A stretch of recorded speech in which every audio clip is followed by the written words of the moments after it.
Matahari membakar terang di atas Pulau Lagos. Udara terasa bergoyang karena panas Desember yang membara.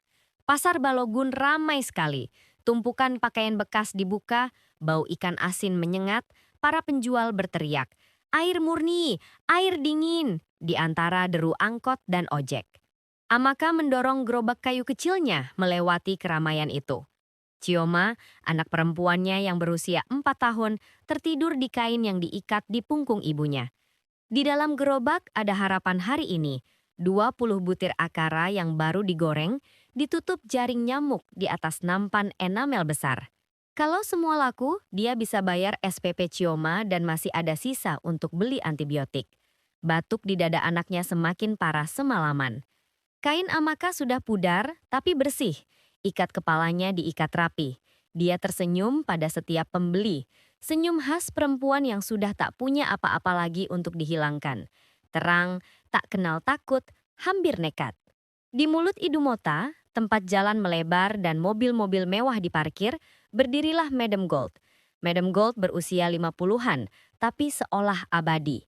Rambut Brazil sampai pinggang, kalung emas tebal seperti gembok, kacamata hitam yang harganya lebih mahal daripada pendapatan Amaka 2 tahun. Dia baru saja turun dari G-Wagon putihnya, sandal desainer di satu tangan, ponsel di tangan lain, sedang berdebat keras soal dolar yang belum masuk. Sekumpulan pengikut mengelilinginya, membawa tas-tasnya, tertawa terlalu keras setiap kali dia bicara. Amaka melihat ada tempat teduh di samping G-Wagon itu, satu-satunya tempat teduh. Dia mengarahkan gerobaknya ke sana, menurunkannya pelan-pelan, menyeka keringat, lalu mulai menawarkan dagangan. "Akara, akara panas, baru dari penggorengan, Tante, Om, mari beli."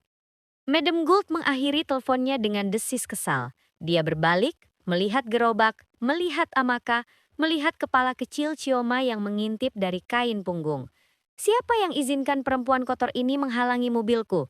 bentaknya. Suara itu memotong keriuhan pasar seperti parang. Kepala-kepala menoleh. Amaka tetap tersenyum paksa. "Tante, selamat siang, Bu. Saya geser sebentar. Tunggu 1 menit saja." "1 menit apa? 1 jam. Kamu tahu mobil ini berapa harganya? Geser barang jelekmu itu sekarang juga." Amaka membungkuk untuk mengangkat gerobak. Tanahnya tidak rata. Satu roda tersangkut di selokan penuh air hitam kotor bercampur air hujan kemarin dan sampah pasar. Saat ditarik, gerobak miring. Waktu seperti melambat. Nampan enamel tergelincir. 20 butir akara yang sempurna jatuh ke selokan. Langsung basah, hancur. Amaka terpaku. Seluruh hari ini. Obat Chioma hilang. Dia jatuh berlutut di tanah, berusaha menyelamatkan walau 1 atau 2 butir. Madam Gold memandang rendah pada perempuan yang berlutut itu, pada anak kecil yang kini terbangun dan menangis di punggungnya, pada akara-akara rusak yang mengapung seperti ikan mati. Sesuatu yang kecil dan keji muncul di dadanya. Dia melangkah maju, tepat di tepi selokan itu, lalu menendang. Gelombang air hitam busuk menyembur ke atas, mengenai wajah Amaka sepenuhnya, membasahi kainnya, mengalir ke leher, ke dalam bra. Chioma menjerit saat tetesan mengenai pipinya. Pasar langsung sunyi. Amaka tetap berlutut, air menetes dari bulu matanya. 3 detik dia tak berkata apa-apa. Lalu, dia mengangkat kepalanya dan menatap lurus Madam Gold. Tatapan itu bukan marah, itu lebih tua dari marah. Sesuatu yang membuat para pengikut pun mundur. "Kamu menyiramkan air got kepadaku," kata Amaka, suaranya pelan, teguh, aksen Igbonya kental oleh duka. "Baiklah."